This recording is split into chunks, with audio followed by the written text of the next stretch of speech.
The kick's power comes from the torque generated by the rotation of the hips. It's the same principle that cracks a whip. Turning the hips just a few degrees forces the foot to travel a much greater distance and creates a lot of speed as it does.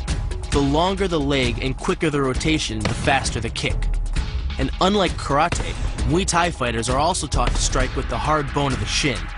A Muay Thai kick can generate roughly the same force as a baseball bat, enough to crack a rib or a leg. Basically, it works like a point of a knife.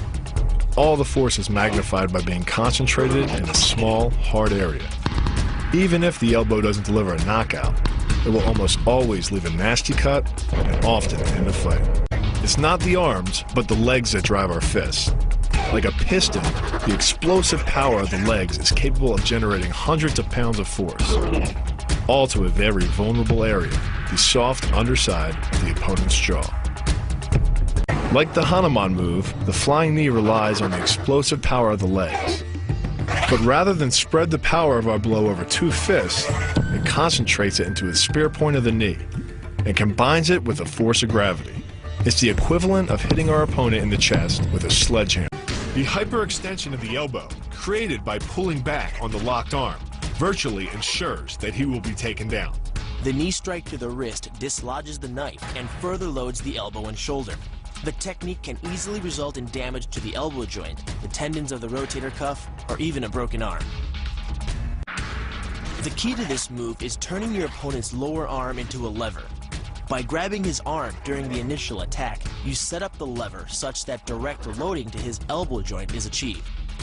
Once the elbow is locked and loaded, you can pull a much heavier opponent off balance by simply lowering your center of weight. With practice, the ninja can hit his intended target from distances as great as 45 feet.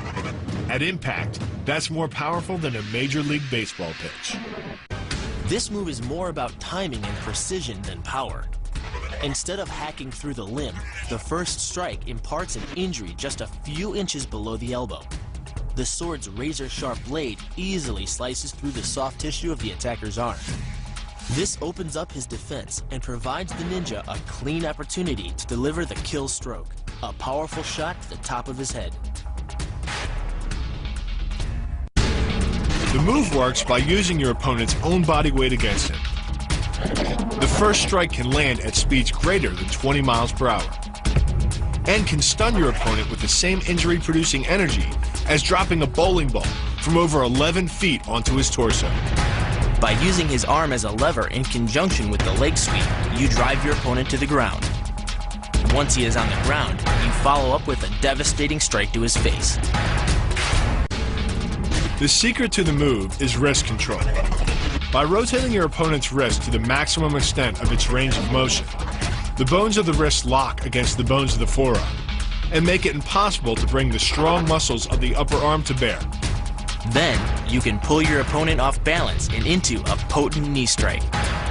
The combined force of the knee strike and your opponent's forward momentum can be as much as 2,000 pounds, enough to dent sheet metal. The effectiveness of the Pola Kaimao lies not in raw power, but in speed. By relying on your triceps to snap the strikes forward over the elbow, 3 blows can hit in 7/10 of a second. The final impact of the strike to your opponent's face can deliver as much as 175 watts of power, more than enough power to stun him or crush the cartilage of his nose. You then add insult to injury, firing one last shot into one of the most sensitive regions of the body, the groin. Pulling off the move relies on 2 factors. The first is to combine the block and the strike into a single action.